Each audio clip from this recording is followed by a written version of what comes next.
Olá, tudo bem, pessoal? No vídeo de hoje eu quero falar um pouco sobre a formação do leitor literário. No ano de 2020, durante o auge da pandemia, eu tive que produzir um livro para uma editora, foi uma encomenda, né, que eu pude estabelecer um pouco mais sobre esse contato meu com os livros, sobre o contato meu com leitores, com as obras e autores também. E no livro que eu publiquei pela editora IERJ, eu falo um pouco sobre esse meu perfil de leitor. E também trago atividades práticas para que o professor possa trabalhar em sala de aula. Acima de tudo, devemos pensar que a leitura literária, ela depende de um professor que estimule o aluno a ler. Ou seja, o professor precisa ser leitor, um quanto mais leitor. Precisa ser aquele famoso rato de biblioteca, aquele professor que é o espelho do leitor, talvez ideal para o seu aluno. E, durante a produção do livro, Fundamentos da Formação do Leitor Literário, eu falo um pouco sobre esse conceito de literatura, o conceito de leitor, o uso das bibliotecas, falo um pouco sobre a minha experiência de leitor quando era jovem, até aí o meu ensino fundamental, o meu ensino médio, trago um pouco dessa condição de leitor de quadrinhos. Eu fui um quanto mais leitor dos quadrinhos da Disney, da Turma da Mônica, enfim, do Mad, do Conan.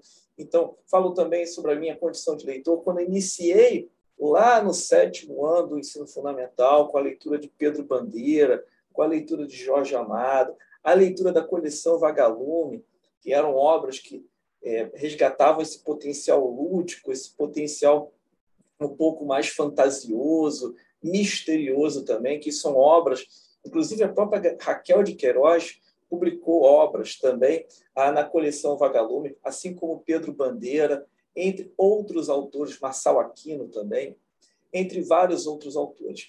Então, no livro em que eu estabeleço esse conceito de formação do leitor literário, eu resgato esse potencial de que nós, professores, seja na educação básica, seja no ensino superior, precisamos resgatar esse potencial, esse lastro estético e sublime que a literatura tanto nos traz, desde as obras clássicas de Homero, a Ilíada e a Odisseia, passando um pouco por Dom Quixote de la Mancha, de Cervantes, a Divina Comédia de Dante.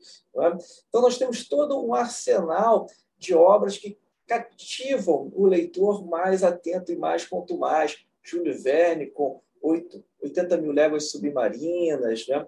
Nós temos essa leitura de ficção científica que já nasce lá no século XIX, com alguns escritores como H.G. Wells. Né? Depois, o próprio Isaac Asimov vai estabelecer no século XX, com Aldous Huxley, Admirável Mundo Novo, com as obras de Orwell, 1984, A Revolução dos Bichos. Então, no livro, que é um livro didático, eu estabeleço esses conceitos de literatura, trabalho com Antônio Cândido, trabalho também com Antônio Compagnon, Ítalo Calvino, Por que Ler os Clássicos. Tá? O sumário da obra é essa obra aqui que eu estou querendo falar com vocês, que é a formação fundamentos da formação do leitor literário. Como vocês estão observando, a capa eu também ajudei a escolher pela própria editora, juntamente com a equipe editorial. Tá? É uma capa que estabelece também o nome de alguns autores que foram trabalhados aqui dentro dessa obra, como Lima Barreto, como a Carolina Maria de Jesus, Mário de Andrade, o próprio José de Alencar com Lucila, o Birajara, a Guarani, Iracema, o romance indianista, o romance de costumes, Machado de Assis, que é o nosso grande autor brasileiro, né? Com Memórias Póstumas das Cubas, Dom Casmurro, com Lima Barreto, com Triste Fim de Policarpo Quaresma, Clara dos Anjos. Então, eu trago toda essa minha experiência de leitor quanto mais e da minha vida como pesquisador também, há mais de 10 anos aí fazendo pesquisa científica na área de letras, aproximadamente 15 anos que eu já trabalho com a pesquisa científica. Então, eu trago também essa experiência das minhas viagens que eu fiz pelo mundo afora. Por exemplo, quando eu falo sobre a cidade de Paris, eu argumento que os parisienses leem muito mais que os brasileiros, porque lá na França, de fato, eles trabalham muito menos do que a gente. Né? Então, também eu trago, por exemplo, essa essas andanças que eu fiz no bairro do Quartier Latin, que fica ali próximo à Sorbonne, a Universidade de Sorbonne. Eu falo um pouco sobre essas livrarias que tem no bairro Quartier Latin. Eu falo da cidade, por exemplo, de Palermo, no sul da Itália, que é o cenário principal do romance O Gattopardo, do Lampedusa, que é um escritor italiano, que é um romance histórico que resgata também essas tradições do sul da Itália. Eu tive em Palermo. Então, a condição do leitor viajante, ela tem a enriquecer somente a obra, porque você passa a ser um leitor mais familiarizado com os cenários, as paisagens de época, as regiões em que são representadas as histórias nos romances. Isso que é gratificante também, você poder viajar e poder reconhecer as cidades nas quais muitas personagens perambulam nos romances. Eu me lembro bem que, na minha condição de leitor, quando eu estava lendo Julio Cortázar pela primeira vez, quando eu estive na cidade de Salta, no norte da Argentina, e aqui eu trago uma experiência de leitor para vocês terem uma ideia. Existia um endereço que se passa, um dos contos do Julio Cortázar, que eu não encontrava em Buenos Aires, o endereço onde eu queria localizar, não sei se era bem uma loja, mas a partir da leitura dos contos do Julio Cortázar, uma das personagens perambula por essa rua. E quando eu voltei de Salta, no noroeste da Argentina, de ônibus, isso fiz uma viagem longa de 20 horas, quando eu regressei a Buenos Aires, eu passei a reconhecer a rua que era representada nos contos de Julio Cortázar, escritor argentino. Também eu falo sobre isso um pouco nesse livro. Então, é uma pitada de experiência pessoal, de experiência como pesquisador, de experiência como professor na área de letras, na educação básica, no ensino superior. Eu trago um pouco do fruto desses artigos científicos também que eu publiquei ao longo da minha carreira como pesquisador. No terceiro capítulo, existe um capítulo sobre o romance histórico, é um casamento aí da literatura e a história. Eu falo das obras de Walter Scott, com Ivan Hoyer, Rob Roy, Ivan Verley. Eu tive em Edimburgo, na Escócia, eu fui ao Museu dos Escritores, então eu resgato um pouco desse potencial imagético também, das minhas imagens, das visitas que eu fiz à cidade de Edimburgo, também aqui no livro. Como eu disse a vocês, é um livro didático, coberto de atividades para que o professor possa trabalhar em sala de aula, tá? É um livro comercial, ele já está sendo vendido para algumas universidades, ele pode ser comprado também por meio do meu Instagram, eu posso também encomendar a editora, posso enviar a todo o Brasil, né? Eu mesmo já apresentei o livro num congresso científico também, pude estabelecer um pouco mais sobre a criação do livro, a disposição dos capítulos, o pseudo-sumário, como foi organizado, como foi estruturado também a obra. Então, aqui são aproximadamente 6 capítulos. O primeiro eu intitulo como a literatura e o letramento literário. Letramento literário, segundo a Magna Soares, é você trazer um pouco dessa questão mais literária ao aluno, ou seja, fazer com que o aluno tenha gosto pela obra, né? Não seja uma obra que ele precisa ler na obrigação. Isso eu insisto muito nessa tecla. Quando nós lemos por obrigação, simplesmente nós abandonamos o romance, o conto ou a crônica.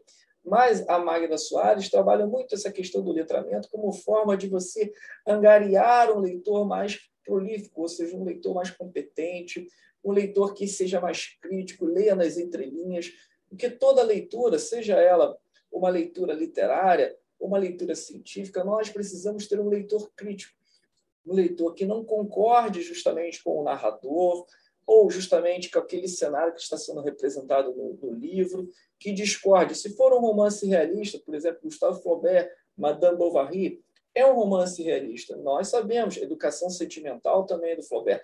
Nós não precisamos concordar com todos os cenários que são representados nas duas obras. Nós precisamos questionar. E eu falo um pouco dessa questão do letramento literário, que o professor, como agente formador de novos leitores, ele precisa ser esse agente crítico, esse agente que coloca o aluno na condição de um leitor crítico, na condição de um leitor que leia com atenção, com disciplina, com parcimônia, observando todos os movimentos das personagens, verificando a questão da verossimilhança, que é um conceito aristotélico, lá da poética de Aristóteles, né? O conceito de verossimilhança, que é aquela coerência interna que temos dentro da obra. Não precisamos de observar a mímese pela mímese, ou seja, a ideia de representação pela representação ou a imitação de uma realidade vigente, mas buscarmos atestarmos também, na condição de leitores, como a coerência interna dentro do romance é estabelecida. Então, eu falo um pouco sobre isso nessa questão do letramento literário. O primeiro capítulo fala sobre concepções de literatura ontem e hoje. Eu trago conceitos de Antônio Cândido, a Leila Perrone Moisés, sobre mutações da literatura brasileira contemporânea. Tem um livrinho muito interessante também para que nós possamos, digamos, abstrair esse conceito de leitor na realidade, na nossa atualidade, que lida com o lastro efêmero, né? Com a questão da modernidade. Nós estamos sendo afetados hoje em dia pelo celular, pela mídia, pelas redes sociais, enfim, todo esse leitor que a Leila Perrone Moisés atribui lá no Mutações da Literatura Contemporânea é fruto de uma condição pós-moderna, e nós sabemos disso, de uma oscilação de identidade, de uma oscilação da identidade do próprio sujeito, do que nos cerca, do que nós buscamos como objetivo na leitura do texto literário. Tá? O que é um texto literário? Item 1.2 do capítulo 1, ou seja, será que o texto literário é condizente ao lastro sublime que tanto Immanuel Kant defendia no conceito de belo?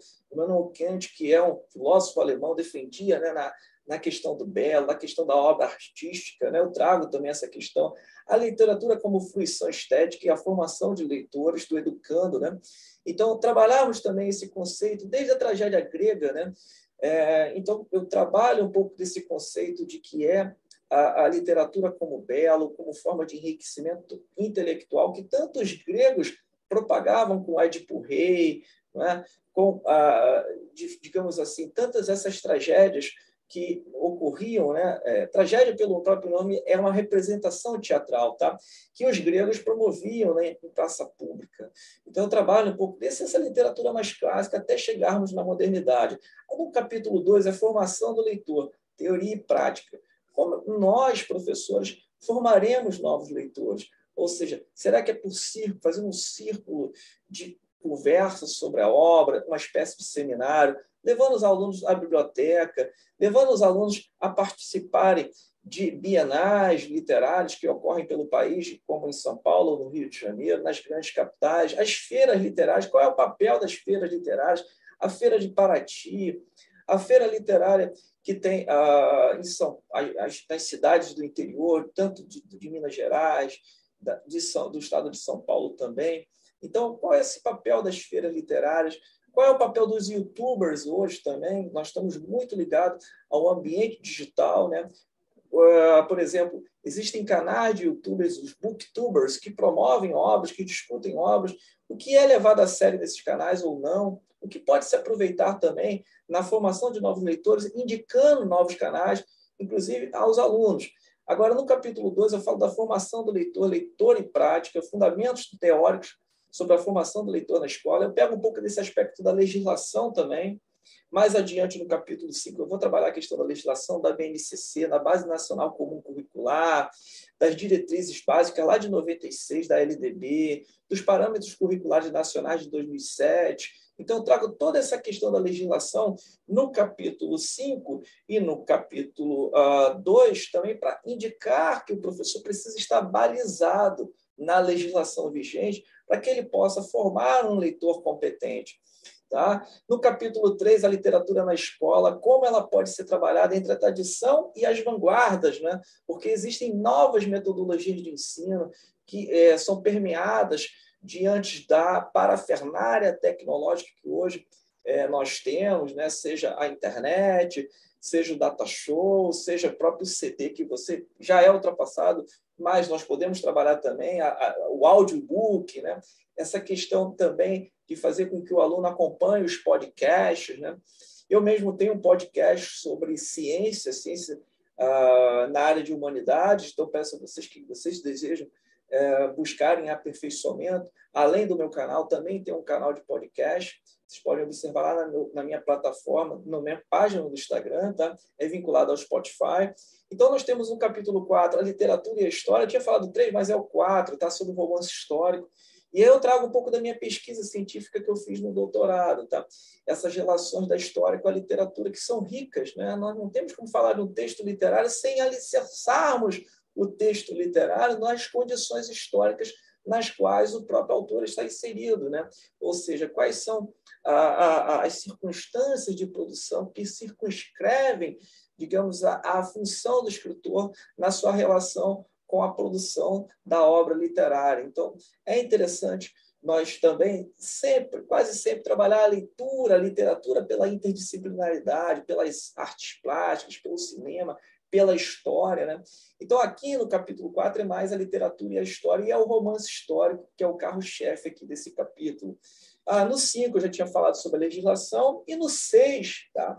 Aí entra as atividades, organização, planejamento e execução de atividade, em que o professor pode indicar, digamos, planejar com os seus alunos novas atividades sobre os romances, por exemplo, Clara dos Anjos, como é que o Rio de Janeiro é representado nessa época, né? Em Memória do Sargento de Milícias, qual é a condição do sujeito malandro, como a cidade do Rio é representada, como os costumes da chegada da família real portuguesa no Rio de Janeiro em 1808 aparece no romance Memórias Póstumas, Memórias do Sargento de Milícias, né? E Memórias Póstumas de Brás Cubas, aqui só esse pequeno trocadilho, nós temos também um romance que ficcionaliza, né, a vida de um defunto autor, de um autor defunto, né? Essa grande guinada na literatura do realismo também, né? De Machado de Assis, publicado em 1881. Então, vocês observam que é um livro recheado de boas ilustrações, indicadas também, com indicações de livros, de filmes. Aqui tem o filme Sociedade dos Poetas Mortos, A História Oficial também, que é um livro que ficcionaliza os acontecimentos da ditadura militar ocorrida na Argentina. Tá? Então, é um livro riquíssimo que todos vocês podem consultar, podem também adquirir por meio da plataforma, tá? Da minha página no Instagram. Vou deixar na descrição do vídeo também o endereço, o link. Vou deixar todas essas referências que eu acabei de mencionar também lá na descrição do vídeo, para que vocês possam escrever os comentários, dialogar um pouco mais sobre essa obra, quem já leu, ainda quem não leu, tá? Então, eu sigo recomendando. Acima de tudo, as outras obras que também me fortaleceram para escrever essa, como a Literatura em Perigo, do Todorov, a leitura do Vicente Juve, né? O livro do Alfredo Bozzi sobre a história concisa da literatura brasileira, o livro do Roberto Schwartz, o mestre da periferia do capitalismo, o livro da Leila Perrone Moisés sobre mutações da literatura contemporânea. Então, todas essas obras que fortaleceram, e do Rio do Cosson, outro autor também interessantíssimo, que eu tive, digamos, uma inspiração forte, e cito muito ele nesse livro didático. Então, todos que do Rio do Cosson é sobre o letramento literário e também sobre a formação de novos leitores. Vou deixar nas referências para que vocês possam consultar também. O livro, ele acompanha 2 DVDs, então vocês podem assistir também às aulas, que são aulas comigo, tá? Com uma forte edição de imagens, tá? Indicações de obras literárias também, e desdobra muito mais o conhecimento que tem no livro didático. Então, o livro é recomendado aos professores de língua portuguesa, de literatura, de história, na área de educação, pedagogos. Tá?